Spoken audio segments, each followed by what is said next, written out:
Assalamu alaikum ji. My name is Numan Aslam, and this is the seventh lecture of our course, which is Numerical Methods.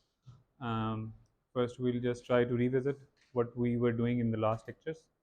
So, starting from the basics of some calculus that we required as a prereq knowledge in this course, we started with the revision of round of numbers, how to round off a number, Taylor series, and intermediate value theorem. Then we start our first topic, which was the solution of the one variable equation using the bisection method. Okay, so just a quick revisit. What was the bisection method? In bisection method, the condition is that uh, a function should be continuous on some interval, and then the second thing is that the function values at the end point is negative or is different in terms of signs. Okay, so if it is different, then we can adopt a procedure of the bisection method, which is we take a midpoint, and then at midpoint we see is it a solution or not. If that is a solution, we'll stop. If it is not a solution, then we try to see that in which subinterval a solution lies. Okay. Um, so this is the procedure actually. This is the first step, and similarly we'll follow up steps. And in the topic we discussed the bisection method, we have extensively see what are the options available to go towards the solution. Okay, and we have also developed a pseudocode of the bisection method. Then the next topic we started was the fixed point method. Okay, so what was a fixed point? Fixed point by a function, if I say, it will be a point where input is same as the output. Okay, and using a fixed point, we develop an iterative scheme which is called the fixed point iterative scheme. Okay, hopefully you remember this was xn is equals to g of xn minus 1. Okay, or if you just wanted to remember in terms of Pn, because Pn is the sequence we are taking in this course that is going towards the solution. P is normally we call them, calling them as a solution. So it was Gpn minus 1. Okay, so this is the scheme that we have developed, and in the next lecture we have seen that not every choice of G will be a good choice in terms of taking us towards the solution. Okay, so because whenever we got any equation, we derive some G of x from there, and that G of x uh, is actually if satisfied certain condition that we have seen in the fixed point theorem, then we are confirmed that we got a solution in that particular interval in terms of a fixed point, and ultimately we got a solution of the equation. Okay, so we have seen these two methods. In today's lecture now, we will be going towards the next topic, which is the Newton's method. Okay, so that was from some previous week. Today we will be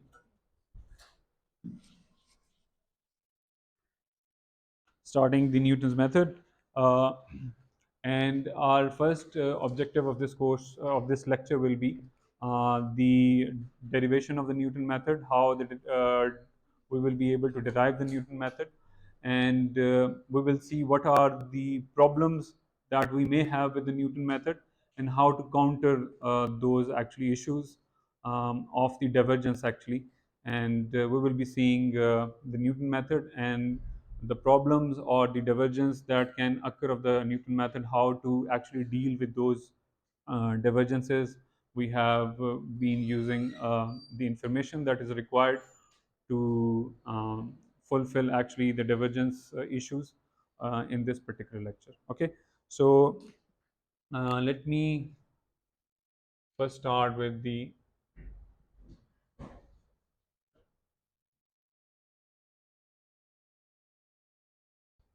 what is the Newton method. Hopefully you remember our topic is actually solution of a one variable equation. Okay, so we are finding a solution of a one variable equation. Uh, so whenever we have a one variable equation, we try to find a real number which satisfies such an equation. Okay, it can be any equation.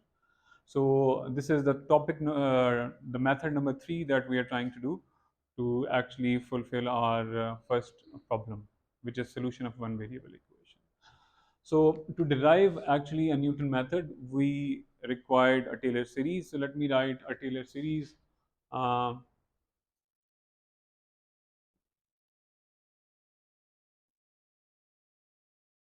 of, let's say, function f of x um, at point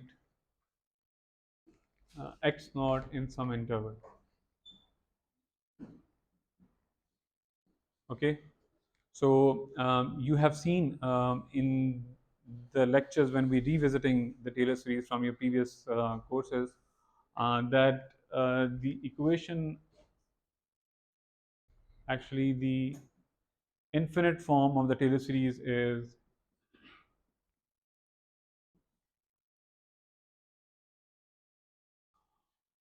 will be in this particular pattern.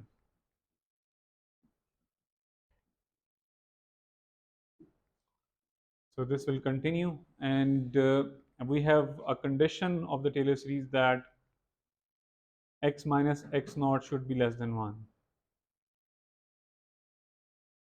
Okay, x naught is a point where we have opened a Taylor series. So what was the Taylor series? Taylor series was the polynomial representation of the functions. Okay. Now our objective is to solve an equation of the one variable. That is, if for example I have an equation f of x is equal to 0, I wish to find a real number p such that f of p is 0. This is what I wanted. Okay. If I have been given any equation, I wish to find the point real number at which the function will be 0. Okay. So let's assume that uh, p be a point, p be a real number such that f of p is 0. Okay. So let's say it is 0. So let's try to use x as a value p in Taylor series we just have expanded. Okay. So let me write x equals to p in this equation. So f of p will be, we're going to substitute the value of x as p. Okay. So this is f of x naught plus p minus x naught f derivative at x naught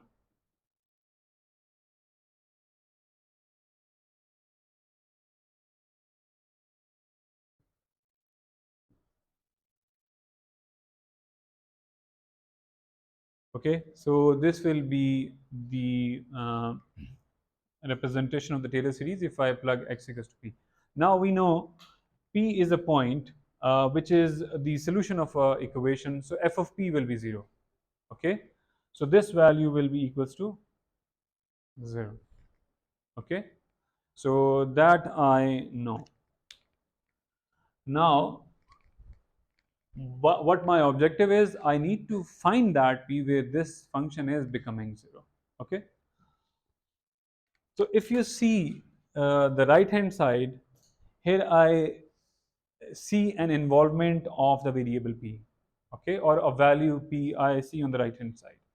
So I need to wish, I wish that I can find the value of p. But if you see the involvement of p, uh, it is actually in every term except the first one. Okay. So here it is p minus x naught, then we will have p minus x naught square, then we have p minus x naught cube. Okay. And we have discussed in the initial lectures that in the numerical methods course, we always try to approximate the methods. When we try to approximate things, we need its finite representation.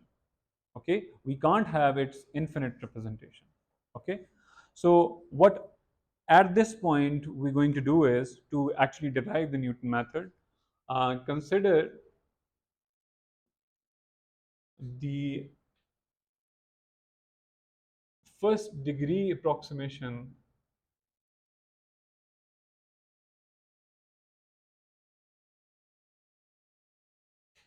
of Taylor series. Okay.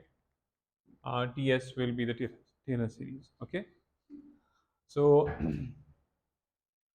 let's consider it from that. Okay, so let me write first the this particular term that are infinite many terms, but we are just taking the first degree. It means the polynomial order of first degree, or you can also identify with the first derivative. Okay, so I'm going to write f of x naught a plus p minus x naught f derivative at x naught.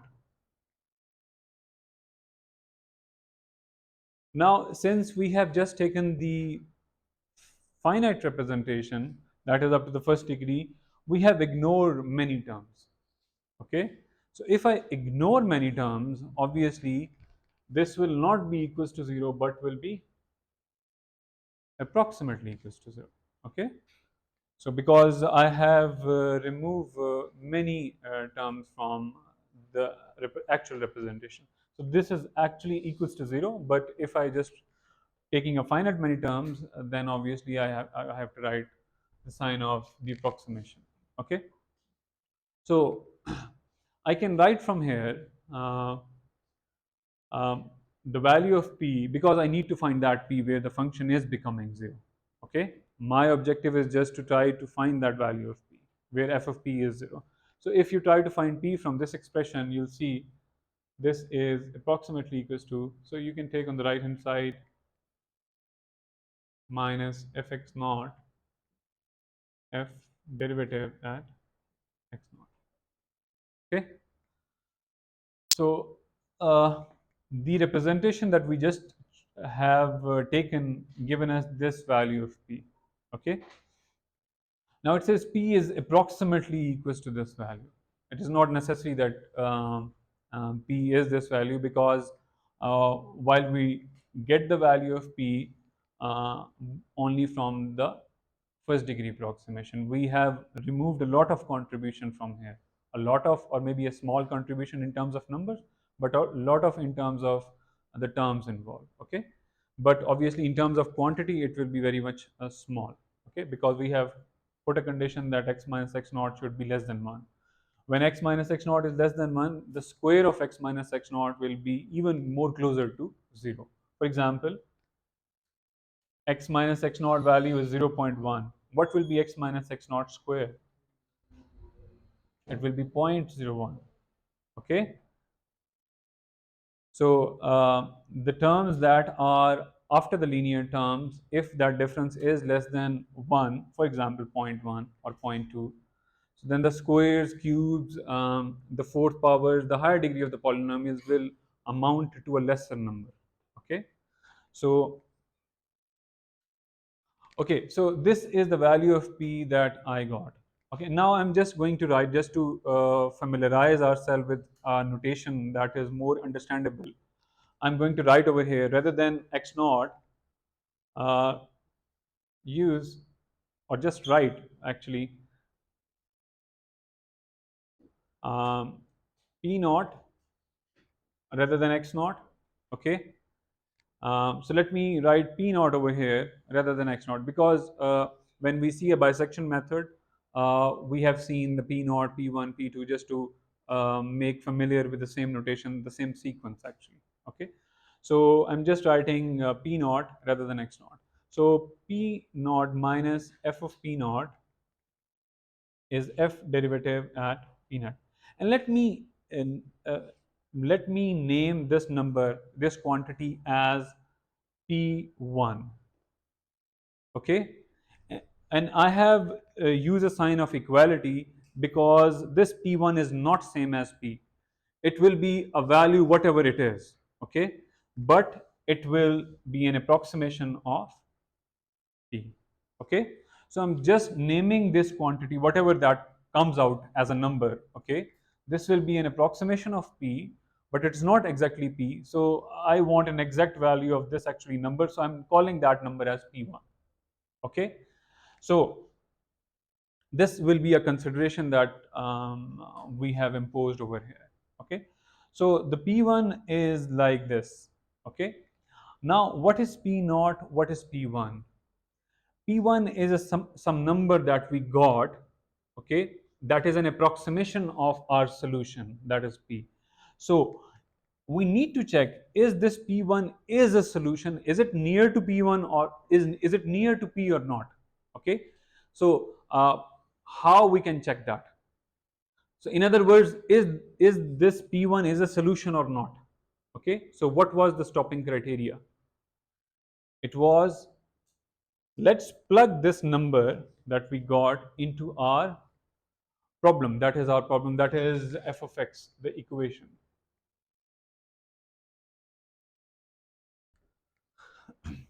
And the equation was f of x equals to 0, okay, and p is a solution of that equation, okay, and we're trying to approximate the value of p, and we are at this point we see maybe this p1 is near to p. Okay, how we check that? What was the stopping criteria? We plug this value that we have approximated in our main equation, okay, and we see either this is less than tolerance or not. Okay, tolerance is the accuracy that we wanted, that was the stopping criteria. Okay, so let's say it is less than tolerance, so we'll say p1 will be a solution up to the given tolerance, and for example p1 is not a solution up to the given tolerance, that is this is not less than tolerance, it is greater than or equals to tolerance. Okay, then we will try to find the next point of the sequence. What will be the next point? It is p2, we will call it as p2, and how are we going to calculate it? It is p1 minus function value at p1 and function derivative at p1. Okay, the same actually pattern we have developed for any point p0. Okay, so we'll check either this p2 that we just got, is it a solution or not? If it is solution, we'll say okay, we got a solution. If it is not a solution, then we will try to find p3. Okay, so as going into the process, let me now write over there.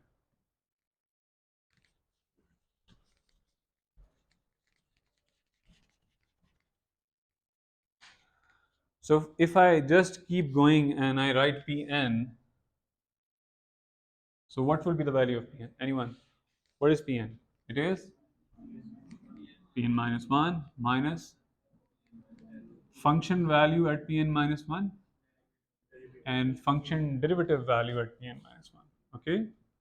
So first we need to take our derivative of the function, and then we need to check. What will be the stopping criteria?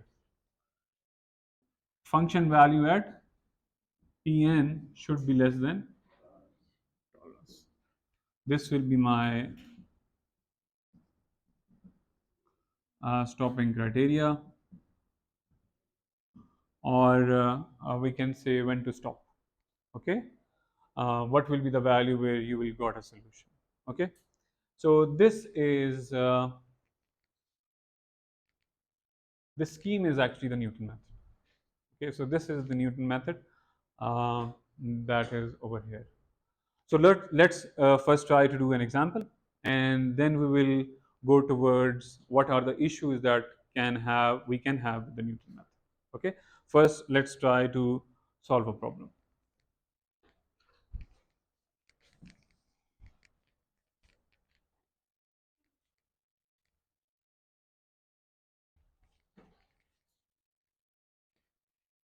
So let me just write over here for f of x equals to 0 uh, on the interval a to b. This is the scheme. Okay. Now let me write an example. Approximate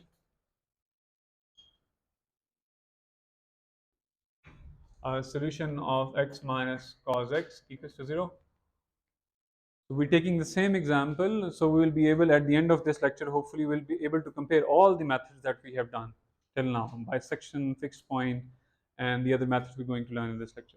So interval is 0 to 1, and let's say the tolerance is 10 raised power minus 9. So we're taking a higher accuracy, we wish to have a higher accuracy. Okay, we try to test the all decimal places of our calculator. Okay, so uh, let's first plug the equation into the generic form of the Newton method. It's also called an iterative scheme of the Newton method. Okay, so what is our function? Here f of x is what? X minus cos x. Okay, so what will be the derivative of this function with respect to x? It will be 1 plus sin x. Okay, and if I try to plug over there, it will be Pn equals to Pn minus 1. Now the function value at Pn minus, it means I need to replace x with Pn minus 1. So let me write Pn minus 1 minus cos of Pn minus 1 and 1 plus sine of Pn minus 1. And n will run from 1, 2, 3 onward. Okay. Now the question is, let's say if I write n is equal to 1, because n starts from 1, so p1 will be p naught minus cos p naught 1 plus sine p naught. Okay. Now what is p naught? Okay. What is p naught? So P naught is a starting point that we must have. Okay, so we can have any starting point from the given interval, particularly in for this example. So we can choose any point from this interval as P naught. Okay, so P naught, let's say it's equals to 0, for example. Okay, I'm just trying to be as simple as we can have. Okay, so I'm just taking one of initial point to be initial point of the interval to be p naught, let's say. Okay, by the way, you can have any point from the given interval, particularly in this example. So if p naught is equals to 0 and we use p naught equals to 0 over here, so what will be the answer? It is 0 minus cos 0 and 1 plus sine 0, it is 1. Okay, because cos 0 will be 1. So we got a value 1. Now we need to check, is it a solution or not? Okay, is this P1 is a solution up to 10 to the power minus 9 or not? So what we're going to do, we're going to plug this P1 into our main equation. Okay, this is our equation. We need to check, is it less than 10 to the power minus 9 or not? Okay, so when we plug, it says 1 minus cos 1. Just a reminder, your mode of the calculator must be in radians. Okay, so it says function value at P1, which means at 1 is 0.4596 97694. So 3, 6, 9 and 10. So if you wish an accuracy of 10 to the power minus 2, try to go up to 3 decimal places. If you wish to have an accuracy of 6 decimal places, to try to write the number up to 7 decimal places. If I wish to have an accuracy of 10 to the power minus 9, so I will go up to 10 decimal places.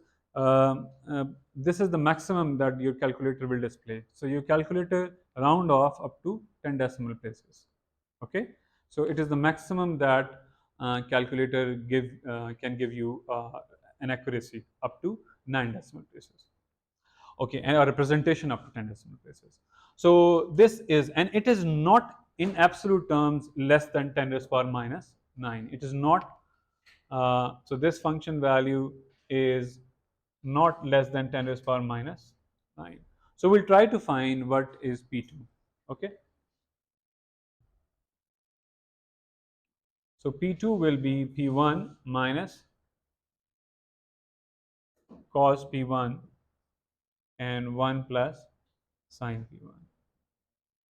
By the way, the answer key of your calculator is crucial in terms of your assessments, because you can just write answer minus cos answer 1 plus sine answer.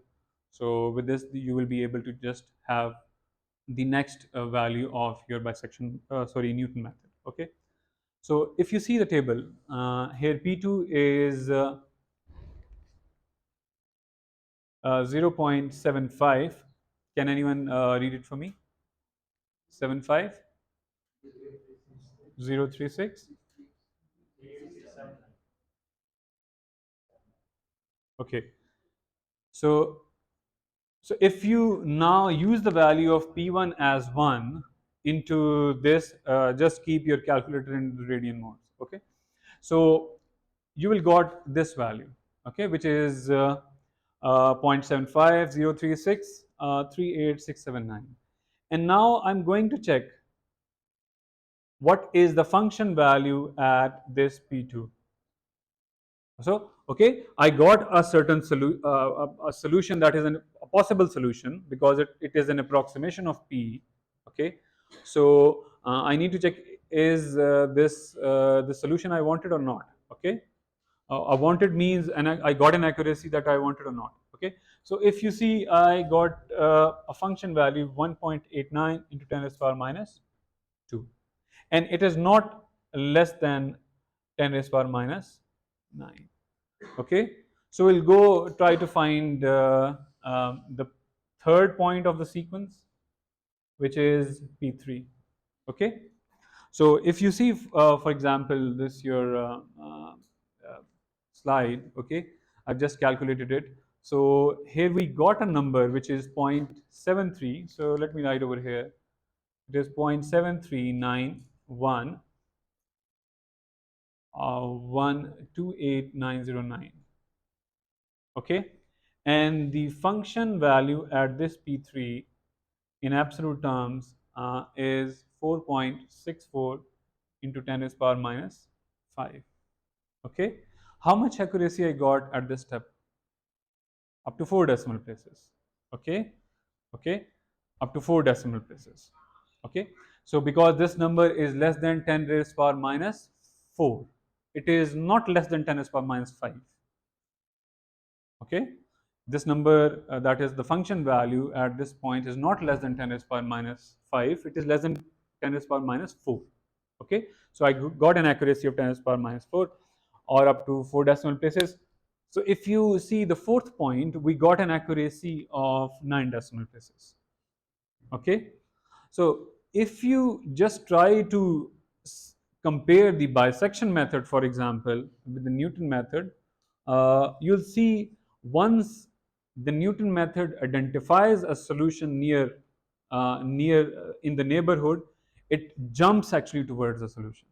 Okay, so the rate of convergence is too high when it is converging towards a solution. So when it is going towards a solution, then the rate of convergence is too high. Okay, you see the jumps from 10 raised to power minus 2 to 10 raised to power minus 5, and then to 10 raised to power minus 10. Okay, so the Newton method is taken how many iterations to get an accuracy of 10 raised to power minus 9? 4 iterations. Okay, so with the 4 iterations we got to the solution. Okay, so this is the working. If you have to solve any particular problem, this is the way you have to solve in your exams. Okay, so and what we will be doing on MATLAB too. Okay, so then we'll learn how to implement this algorithm. Okay, so you have a question? Okay, so let me just write over here, P naught is an initial guess. Okay, just to make sure that this is the formula that we're using, and that was the initial guess. Okay, now let's come to the second actually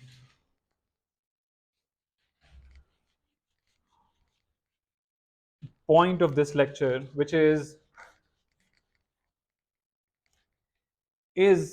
a question, that is Newton method is always convergent, or can it diverge? Okay, so the answer is it can diverge. Okay, it can diverge. There is a possibility that the Newton method can diverge. Okay, now we're going to see. Let me just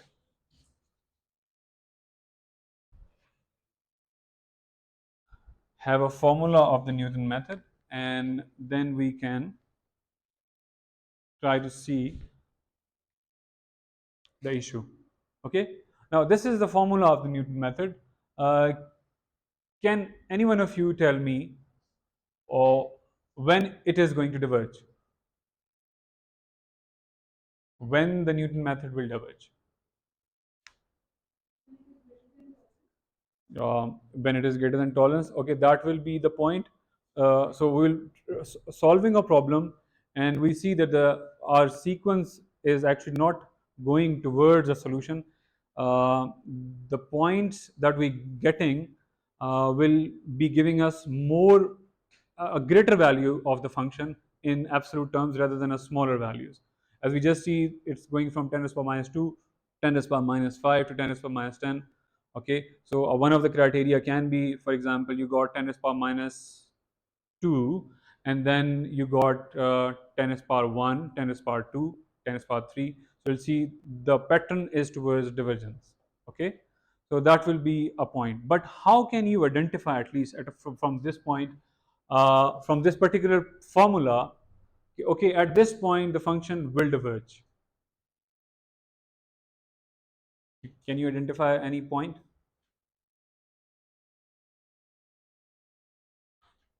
Let's say if I got a p naught such that p1 is p naught function value of p naught and function derivative at p naught. In this formula, what mathematical error can come? We can have a derivative value as 0. If the derivative at p naught is 0, then it is divergent, because divide by 0 is an error. Okay, so it means uh, whenever the function value at any pi will be 0, okay, it means method will diverge. It's going to diverge. Okay, because it will not give you any value of that point. There will be some infinity minus infinity involving. Okay, so it means your method will diverge, because what is the definition of a sequence? It A divergent sequence is a sequence in which you got a term like infinity or not a number like error. Okay, so that will be a divergent sequence. So if at any point the function derivative at 0, there is a problem. Okay, now how can we tackle this? How can we tackle this? Can From this particular interval, can we choose any other value of a p naught maybe? For example, if we start with one initial guess and the function in the later stages, its derivative is becoming 0, might be if I change the value of p naught, uh, the method may converge to some point. It may be a possibility. So first, a very naive observation can be that, let's say let's try to change the value of p naught. Okay, by the way, if let's say this is the interval, okay, and let's say this is the function. Now you see there are many solutions of an equation. Okay, but if this is the function f of x that's traveling from f of a height to f of b height, okay, so can anyone tell me at how many points the Newton method can diverge? If you just see the example of f of x, you see a figure of f of x. So where the function is becoming, derivative is becoming 0? At this point, okay? So if one of the point is this pi, for example, then our Newton method will diverge, okay? If this is some point height corresponding to a point pj, then our method will also diverge. Okay, and if this corresponding to this height we have a point pk, so our method will also diverge. So there is a much possibility. So in terms of numbers, we have three numbers. If it comes to the sequence of the Newton method, we may have a divergence situation. Okay. So I'm just wanted to tell you that whenever the function's derivative becomes zero, graphically the slope is zero. It means you got either a maxima or a minima. It can also be point of inflection. Okay, but we will have such a scenario. Okay. Now, how to avoid such a scenario? The first thing we have seen that maybe we should change the value of p naught. Okay, so that might be a possibility. Might be.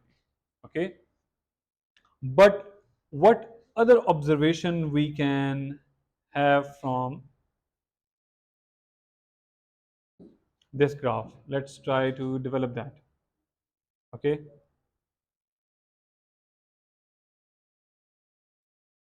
Okay, let's see if, for example, I apply the bisection method, let's say. Okay. Uh, Please remember a question that we have left in the bisection method, that is, what is the disadvantage of the bisection method? So the disadvantage of the bisection method is it takes a lot of time. It can take a lot of time. Okay. It is not a wise method that if I am near to a solution or not. It does not take any such consideration. Okay. So let's try to use the bisection method. Okay. So if I apply the bisection method on this interval, might be the central point. Uh, if I, for example, got this number, might be the central point is here, a p. What is the height at A? Positive? A positive height. What is the height at B?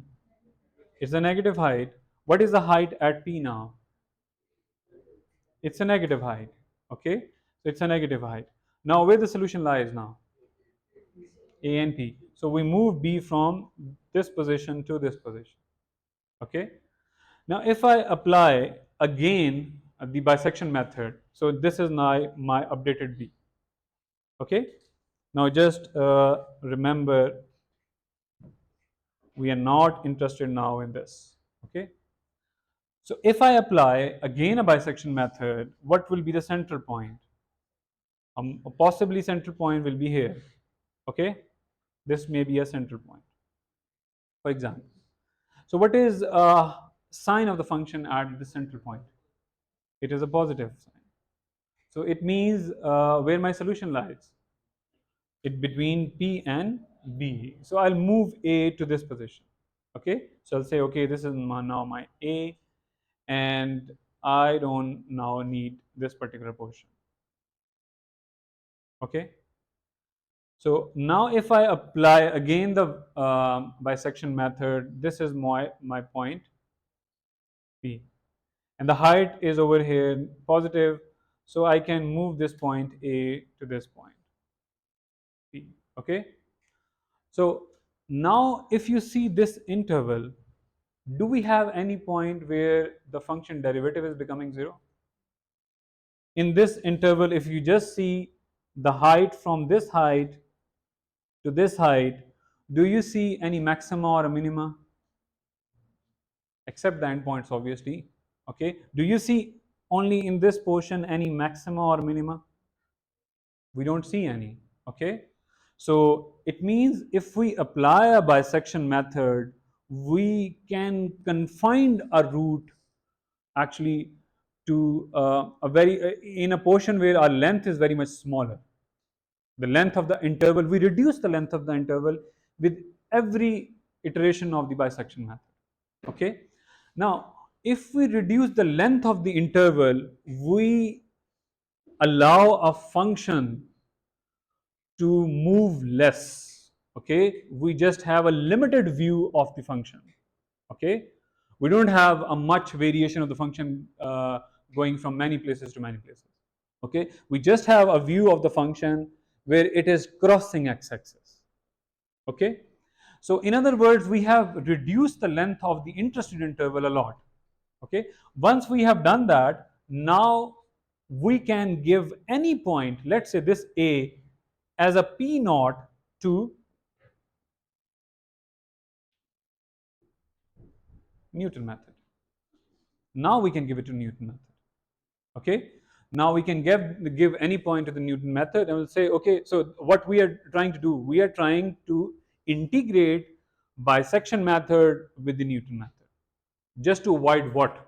Just to avoid that the function derivative is not becoming zero.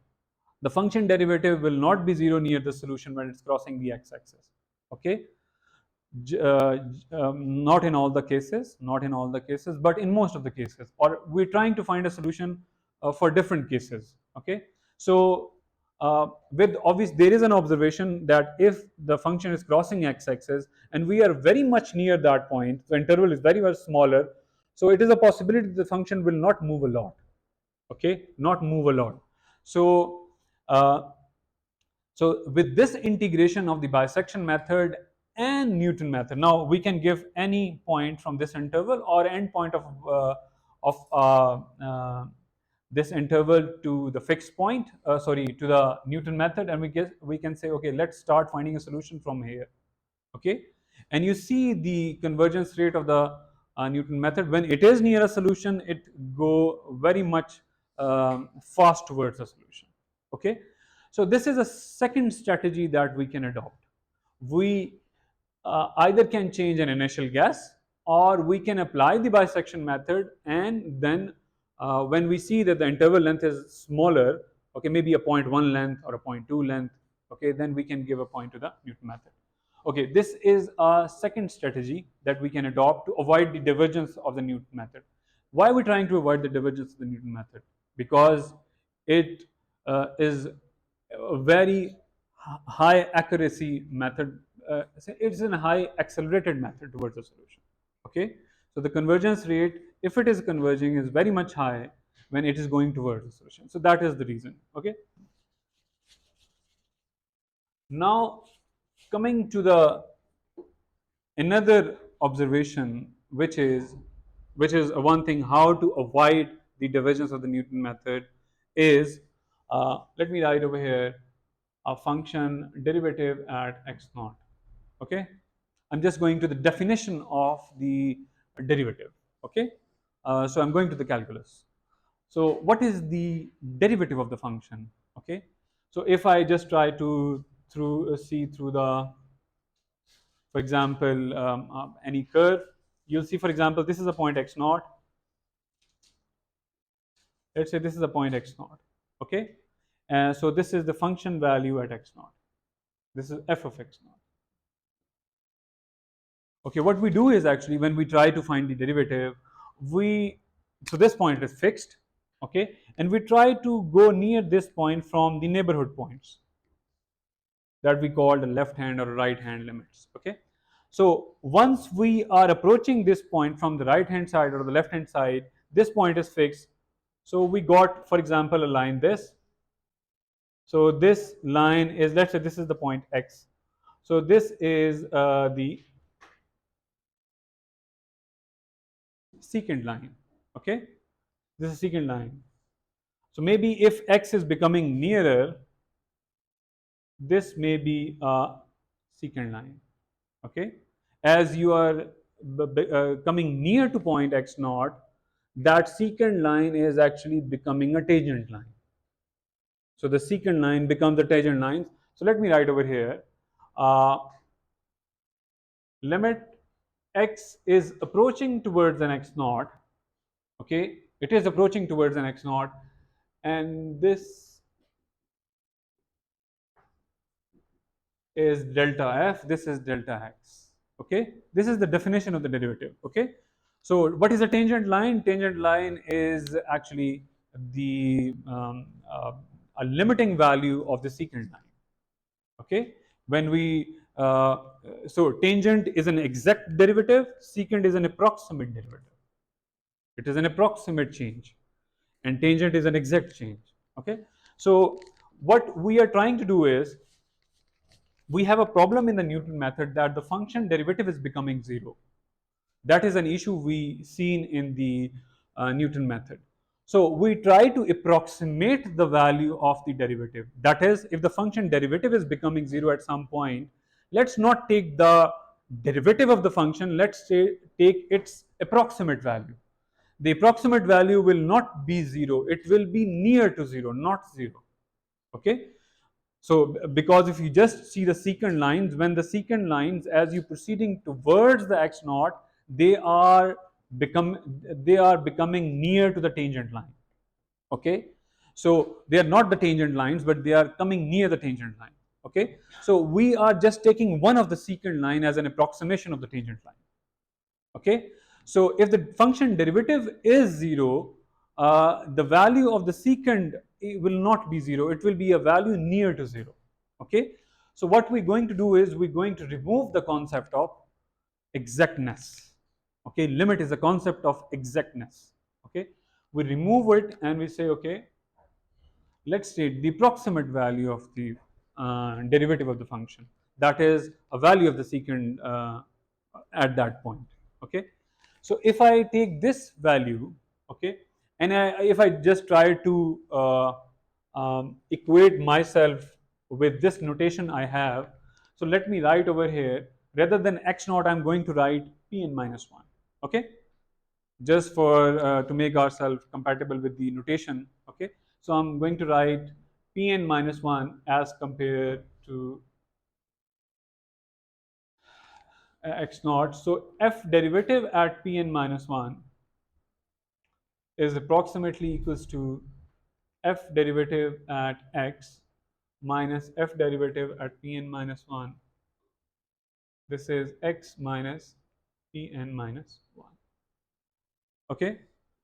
So this is the value. Now this x is what?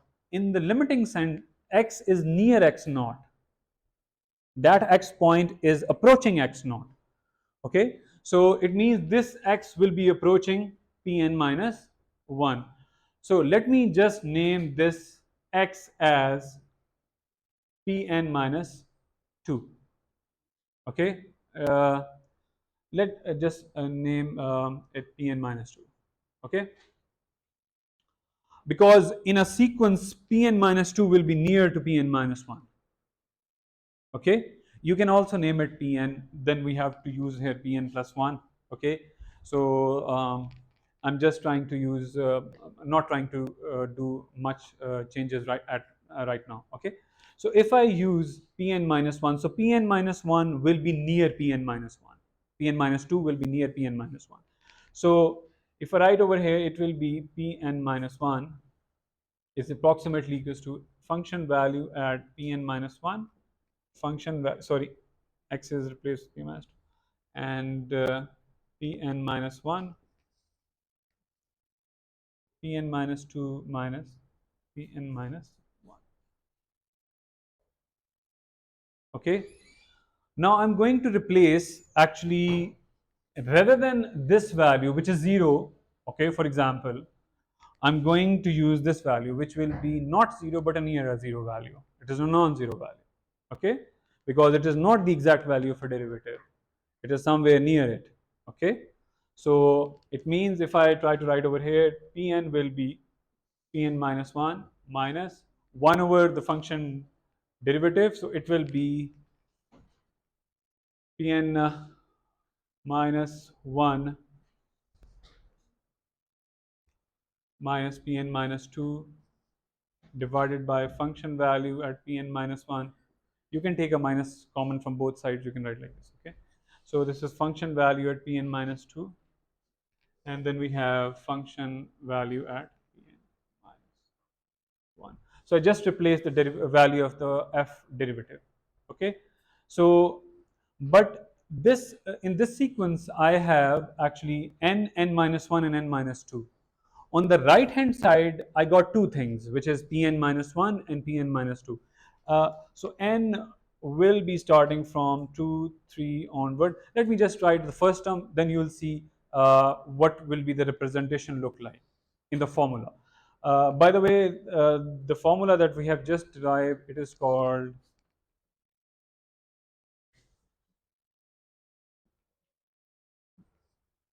a secant method. Okay, so it does not contain the function derivative. Okay, we don't need to calculate the function derivative while we're trying to solve through secant method. Okay, for example, if I just open a first term which is at n equals to 2, so p2 is equals to uh, p1 minus p naught, function value at p1 minus function value at p naught, and function value at p1. Okay, so it means I need two things. In Newton method I just need a p naught, but in the secant method I need p naught and p1. Like in the bisection method I need an interval which is a and b. Then from a and b I find a point p1. Okay, so likewise here I from p naught and p1 I will calculate p2. Okay, so you can take any values p naught and p1 from the given interval. For sake of understanding, let's say a is p naught and b is p1. Okay, let's say a is p naught and b is p1. Okay, once we got a p2 we will check is it a solution or not. How are we going to check it? We'll plug into the function. What is the value, function value at p2? If it is in absolute terms less than tolerance, we'll stop. Otherwise, what we're going to find? p3. Okay, p3.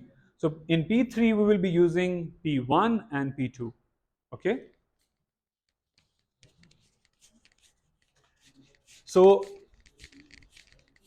if I just write the example x minus cos x,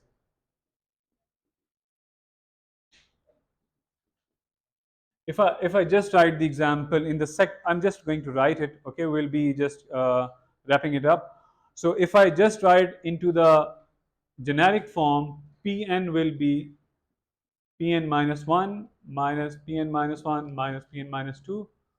So the function value at Pn minus 1, which will be Pn minus 1 minus cos Pn minus 1.